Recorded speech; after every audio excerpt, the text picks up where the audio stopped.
coming to you from the Pacific Lens Studios, Orange County, California. We are here. Introduce yourself. I'm Na Jace. How you doing? I'm doing good. Is that it?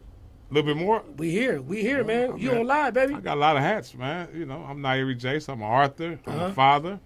I'm an ex-con, ex-bank robber. Should we keep going? Keep going, man. Come on, but man. Right now, we're going to talk about what we're doing right now. I'm working on a right TV series called Gangster Jake, the end result of a snitch. And we're here to let you guys know that we're here. Well, who's with you today? Right here, I got Michelle to the left of me. She's actually the main character. And we got Horsehead over there. He's another main character. Horsehead the Lo. Horsehead the Lo. Horsehead the Lo. Mama. We got a story to tell, and we're here to let you guys know that we're coming. Okay, well. We're coming. I'm Al Dog, and this is the Bermuda Triangle LA Edition. Okay. Presented by Pacific Lens Studios. Man, we here, man. This is something that we've been a long time putting together, man. I see you active out there in getting your TV series based from your books that you have written, and that's been many of books. You know what I'm saying? Let's go back to where it all started. Well, the first book came from when I was locked up in Taft, California. I was incarcerated for 14 years for a bank robbery. At the end of the bank robbery sentence, I just got a little bored, and I wanted to write some stories, man. And this book came out of it. And when I got out, people was loving the first book. They kept pressing me for the second one. I mean, I didn't want to be a writer. I ain't gonna lie. I was just doing something just to be, pass time in prison.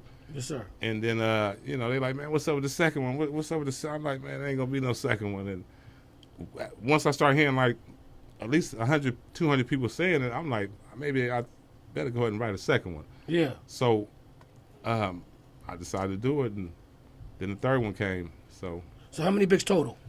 Well, I wrote 8 books, but I have a total of 4 published. 4 published? Okay. Yeah. And so what was the first book? What was the title of the first book? And do we the first book that I wrote have was a copy of that anywhere that we could maybe put up in front of the camera? We got a copy around here somewhere. We get a copy in. Okay. But the first book that I actually wrote that I didn't publish was called A Society Within a Society. I guess it's exclusive. I never talked about this in any of my interviews, but it was called A Society Within a Society. And that was based on my being incarcerated, me going to jail, being locked down, and just viewed incarceration as being a whole different society. Mm-hmm. You've been there. We actually met up in the penitentiary. Yes, we did. So it was just a different society, and I just wanted to write about my journey in prison. And I've actually been writing that book for really over 20 years. Over 20 years? And I will be dropping it soon. So, along with another book that's called Hindsight is 2020. That's based on my lifestyle. So those are 2 unpublished works of yours. Yeah, that's a couple. Tell me about the published works, the one they brought on the TV series that you're currently in production with, the Gangster Jake TV series. The published one. We're talking about the Gangster Jake series. This comes from the Gangster Jake series. I have 3 volumes. The first is called Gangster Jake, the end result of a snitch. The second is called Gangster Jake, Path to Terror. The third one is called Gangster Jake, Peace Treaty 2017. And they the stories pretty much grew from one another. One started off from, being a knucklehead. The second one started off from being on the run from being a knucklehead. Basically, I'm just giving you guys it in a nutshell. And the third one just basically stemmed from the lifestyle he had been through, seeing all these dudes die, from gang banging, his homies, because Gangster Jake is a Crip. Mm-hmm. He a Crip from Fire Traveline. This story is based on, his gang affiliation. It's based on the fact that he have a lot of pull in the street, a lot of pull in prison. And when I say pull, I mean, because maybe that's like an old term. Sometimes I be throwing these terms out here. I forget a lot of these people don't really know them. Even among our peers, Absolutely. people, because I deal with all genres and, ages, and, sometimes. But pull, anyway, get back to pull. Pull mean that it's like you got a clout. You have some authority, some influence to guide somebody here in direction. So Gangster Jake had a lot of pull. So by him having so much pull, once people start actually dying from the gang violence on the street, he was able to put a truce together, a gang truce. He was like, man, you know what? I'm tired of all these people dying back and forth, this and that. In addition to that, his Horsehead had died. Well, actually, I'm kind of spoiler alert. I'm giving the story away a little bit. Horsehead. Oh. Yeah. Horsehead died. Oh. Well, let me change direction. Horsehead was dining out at the a restaurant over here. That's how y'all do the low. On 50. What happened? Horsehead, man, what happened, man? Can you explain what happened to you in the book? What happened, and it's man? going to happen to you in the series since you played Horsehead? I said he was at the diner. I ain't saying nothing about dying. Okay, that's what I thought. He threw me off. I heard you say die after the fact. When you said die, spoiler alert. Oh, wait a minute. Did he die? Oh, well, I didn't want to get a restaurant up because there's a new restaurant about to open up soon, and I don't want everybody to. My bad. That's like a good lie right there. About Tasty Temptations, but yes, we're not going to talk about that yet. Okay. Yeah, right. but bring some balance. But basically, it's a great story. It deals with redemption. It deals with drama. It deals with violence. It deals with sex. It deals with drugs. It deals with everything that people want to watch. Because guess what? There is a method to the madness. Gangster Jake starts off with all the drama, but eventually he gets his act together. He starts putting on a good demonstration. And a lot of it may seem like he's trying to save his own life because, remember, Gangster Jake actually, he went on a whole rim of different things and, went from death row, being on the street, and back to death row again. This dude had been to death row twice. So, he had a hell of a career, man. Yeah. Okay. He had a hell of a career, man. Okay. But sounds like it. Go ahead. So now, like I said, I have volume 2 of the Gangster Jake book series. Right. But the first one. That's Path to Terror. This is Path to Terror, which would be number 2, right? Correct. And number 1 would be the title. The End Result of a Snitch. The End Result of a Snitch. Correct. That started it all. That started it off. That's when he was violent. That's when he just wanted to tear through snitches and yes, sir. Kill him. Him and his girlfriend Michelle. They was on a mission. They was killing snitches. Everyone that was on the list that he actually had her comprised when he was in prison. It was a list of 30 people. When he got out, they went and got the list from New York, where she was living. Her and her girlfriend was living in New York. They were actually jailhouse, not jailhouse. They were clerks at the New York courthouse. And so he had connections and stuff. He had connections in New York and he had connections in LA court system. Yes, so that's how Gangster Jake was able to put off his reversal. Okay. Because he put in work. Him and his homeboy.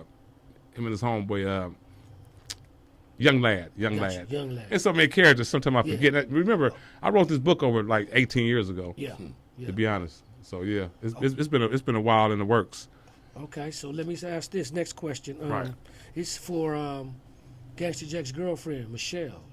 The girl Michelle. And I was reading, and I was like, she's a ride or die chick, but she's doing a little bit of everything.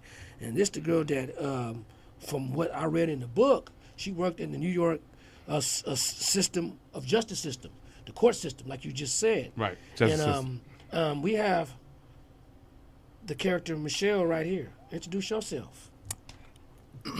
Hi, my name is Tasia Dukes.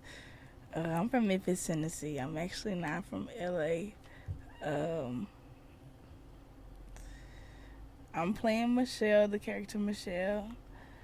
Michelle is supposed to be somewhat similar to myself as I grew up, but not like too much raunchy. I just grew up a tomboy, girl. I played sports and I loved animals and people. So generally, I always wanted to be a part of something that has a balance of redemption, peace, togetherness, joy per se.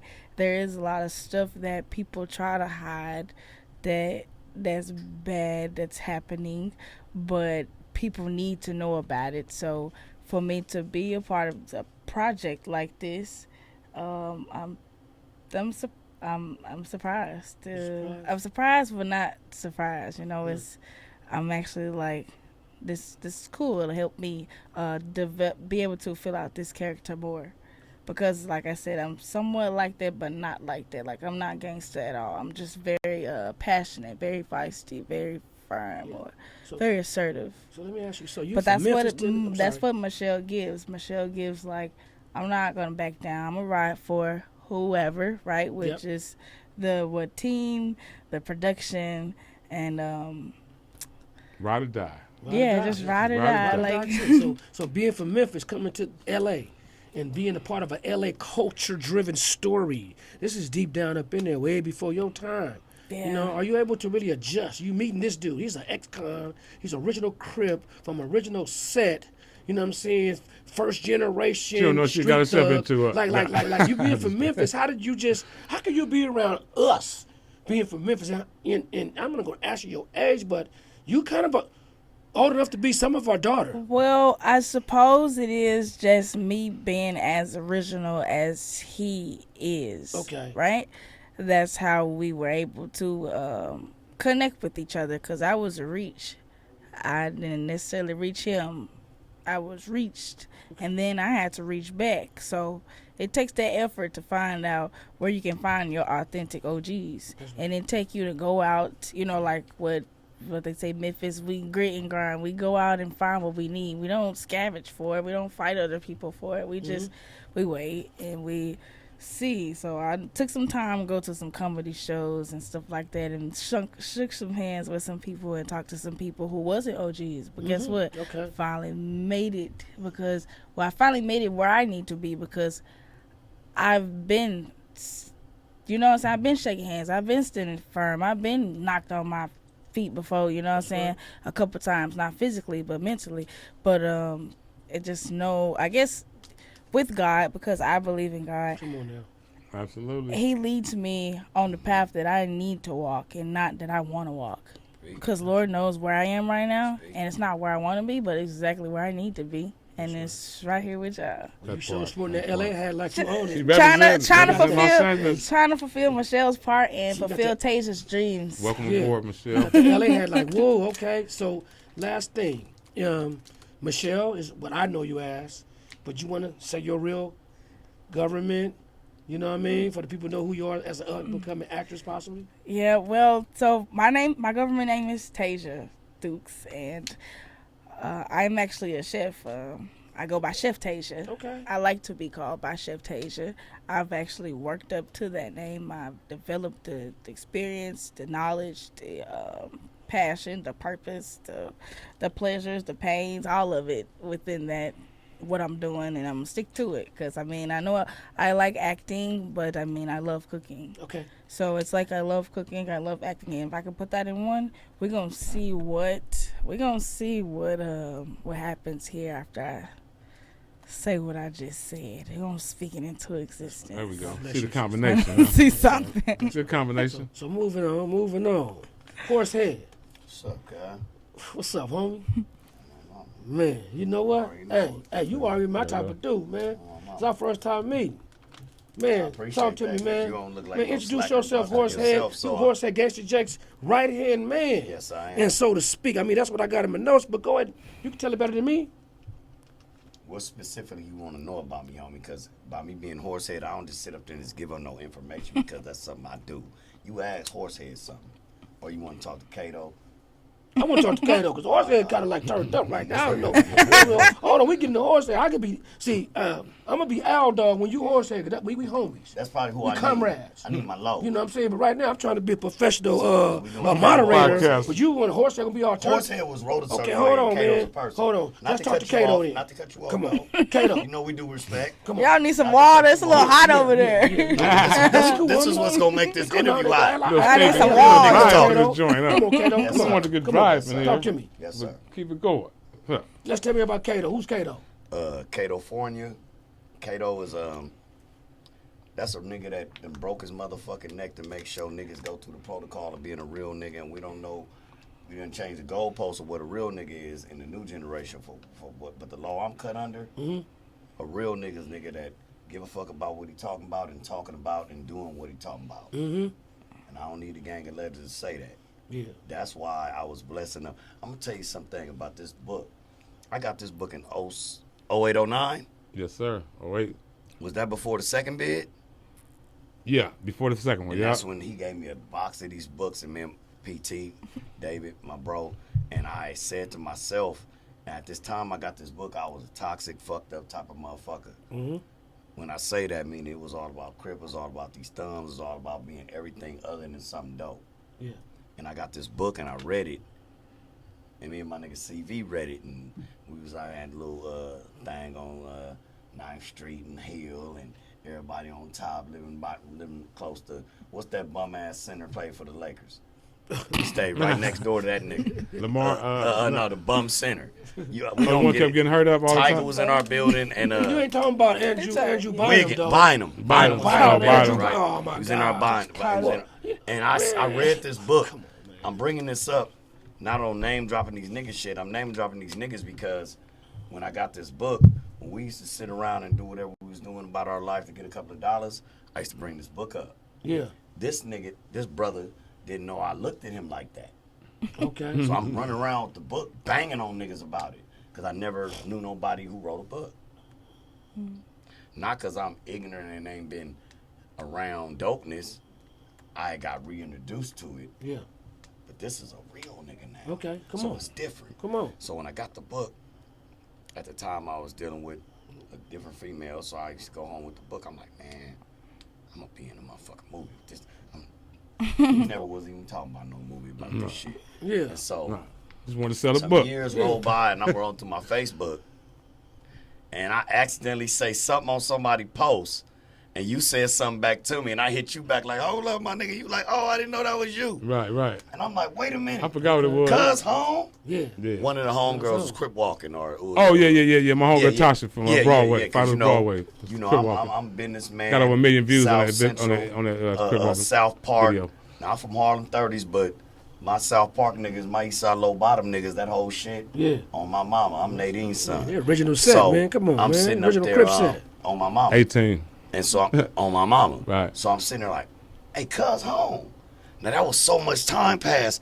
I wanted to show him that I was talented. Like I was still locked in now. Yeah. Cause how he had met me back then, we all used to telemarket and do customer service together at Spectrum and Jobs and shit. VXI, So we didn't yeah. know each other like that. Right. It's just we got into a, you know, you smoke with niggas and niggas tell you what's going on with their life and it's dope. And I'm like, nigga, I'm dope too. But he still was in purgatory of, I need this money though. This job cool. Yeah. This story I'm telling you, I ain't gave no prefix to him that I was gonna say none of this. Yeah, for sure. But I got it.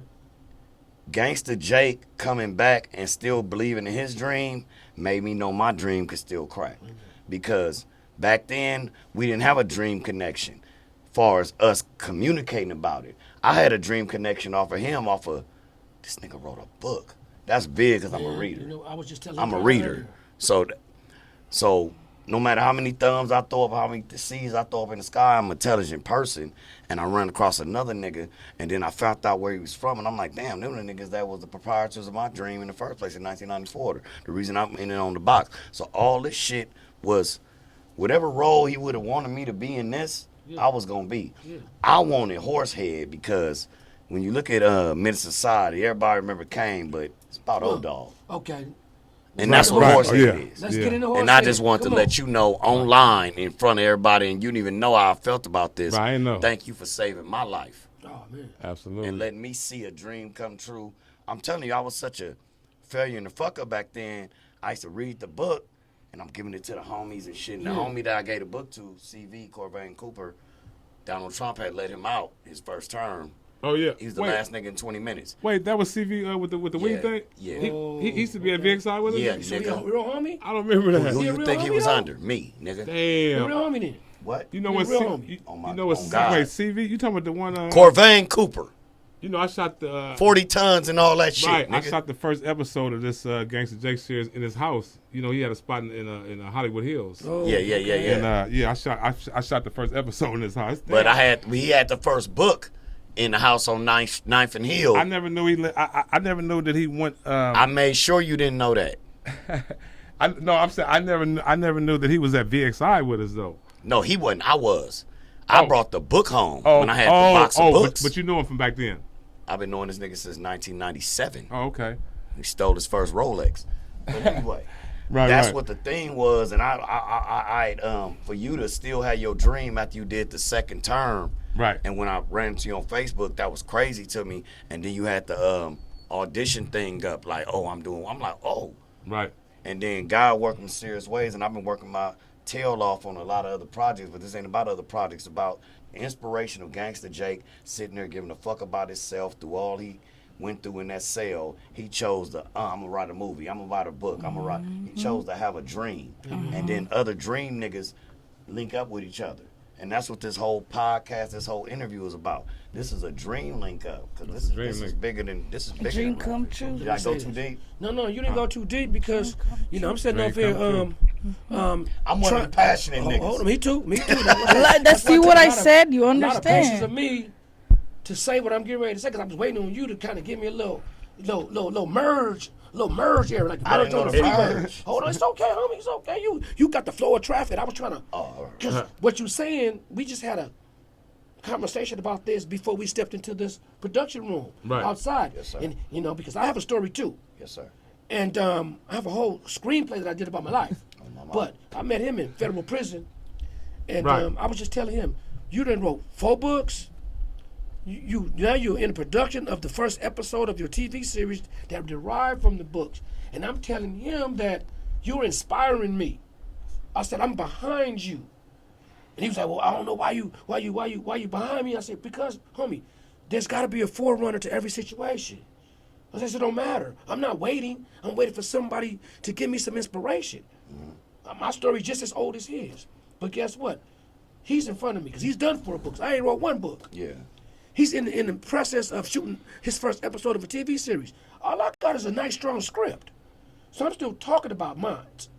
I'm not doing what he's doing. So by you being a So person he's that inspiring sat me. down- Hold on, he inspired me. Like you said, you were inspired. Yes, I was. Yeah. This dude right here don't even know how much of a leader he is and probably can be. Because he's a real humble homeboy of mine. I walked the track with this dude. We did federal time together. We exchanged knives when it was time. We participated in riots when it was time. We did hunger strikes when it was time. Starving like Lee Marvin. That's motherfucker. We had to do it. You better not eat nothing. Drink some water. Right. So I'm saying it to say that when you was talking about the inspirational part and how he got out and just do this out and you don't know what you did for me. He don't know what he doing for a lot of dudes. And we was just going back and forth with that. He looked at me like, I don't know what you waiting on. I'm waiting on you to inspire me and carry me in. Shit. Hey, I be needing it, man. I be needing the kick. Scary. Shit. I ain't scary, Yeah. but I've been scared before. On my That mama. makes sense to How you? you think you gonna survive? Yeah, I'm think scared, y'all but I ain't need a scary. kick. You ever heard of that? You know how strong you get when you scared? Oh, hell yeah. But I didn't want don't my mean brother you wife scary, being Fuck right? when you scared. scared. no, listen. But that don't mean you scary. That's You not can't the say, "Oh, same scary-ass thing. That's nigga. what I'm saying. Oh, scary ass Buster. Right. No, nigga, I ain't scary. Right. But I'm scared right now. Cause see, everybody On always this talk, mission. everybody always talk about Welcome to the- outside, but we Right. talking to people that ain't never had the pleasure of being inside. Right. So we didn't even know there was something called inside. Yeah. How they praise outside. So what we talking about is like, oh yeah, I was outside. This happened, but that was our Tuesday. Right. That was our Wednesday. That was your. Every day. Come on, my nigga. That was your go to sleep, wake up. On God. That was your shit. Eat, On that was my mama. eat cereal with water in the morning. Thank you. You know, Right. starting your day eating cereal because ain't no milk. So you eat cereal with water. And maybe some coffee creamer if something up in there. So when I was blessed to be Horsehead, it was like I got to segue into, I know Horsehead is the message and Gangster Jake is the journey. Am I right? Absolutely. Yeah. Right. Horsehead. Yes. Yeah. Horsehead. Yeah, Horsehead is the message. He the one dropped the jewels to give up the information. Okay. But Gangster And, Jake is the ism. Right. Gangster Jake ended up developing to the person that caught the message, but it took a while. After, Yeah. he didn't want to kill feel all these like- people and went through all this drama. But, somehow through all of it, he become a national hero. Yeah. They cheering him on in the end. So So, that's right. So imagine Gangster that. Jake. So let's talk a little bit more about. Let's go back to Na Jace, the author, the homie, the Crip, the ex-convict, federal and state, being in them prisons. Knowing what it's about, knowing the way it's supposed to go versus the way it's going today. Can we get analogy from an OG on the old days and the new days, the new generation, the old generation, without shaming anybody? Just you know how they feel. You know how them youngsters get sometimes. They think we hard on them, but man, go ahead, man. Can we, I want to touch on that. Recidivism. Recidivism. Well, the only perspective I have is it's just different, man. It's just a little different. Things change through periods of times. Yeah. And no one's perfect. We had to go through some struggles, figured it out. A lot of people from our era wasn't able to figure it out. They ended up landing, in prison the rest of their lives. A lot of people dead, graveyards. And those are the people. Yeah, go ahead. No. So recidivism. How many times you been in prison? Twice. Just twice. So state and federal. So you went federal the first time. Yeah. And then you hit the state after that. Right. Federal 14, state 10. State 10. So you talking about 24 years, and you've been on both sides. Yeah. That's how. Never mind. Go ahead. So because I mean, I didn't do actually day per day, but episode. I mean, you know, the feds they make you do 85%. So there's another episode coming up. I do the math on that. On recidivism, and because you are one of those people who has went to prison and then went back to prison, just like me. Right. You know, we have an insight on what that second time did for you, or what the first time versus the second time. Mm-hmm. I know that my first time, it was just about paying for things that I did, or the things that I had to plead guilty to based on what I was accused of. You know what I mean? Right. Now, once I got out that first time, right. You know, some people it's because they don't have resources. Right. And they return to prison. Right. I was saying to you. Yeah. You and I been to prison 2 times each. Right. Unfortunately. So we fall into that category of recidivism, right? Yes, sir. Now, going back the to first prison. time, like I was saying earlier, I went because of the crimes that I was accused of and did and had to plead guilty to. Drop some, plead guilty to some, you go on your way. I was ready to do my time. Mm-hmm. I fought for a couple of years in the feds. You can't win. You know what I mean? So. Well, to the contrary, you can win. I've seen people win the feds. Okay. In trial. Of course. Pro per. There is a percentage. In the same building within the same year. 3 people. So it can happen. I was only talking about the 97% that don't win. Well, you know, they say that, and normally what people promote, that's what's out there. People believe it, and that's what it is. And it normally happens because people believe it. Yeah, it's there. If you say what it is, that's what it's going to be. And it does say it in the sentencing guideline, but I believe it says 98% people are convicted because people tell on themselves, because people take deals, which, of course, your conviction rate is going to be high. But that's the point. Right. I took a deal.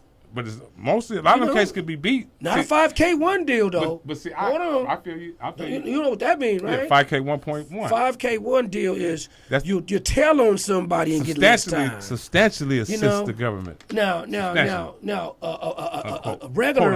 a regular, how much am I facing? Then that judge be way up there and it be surround sound. You're 82 months, 152 months. Yeah, they sentence you by months in the feds. See, by months.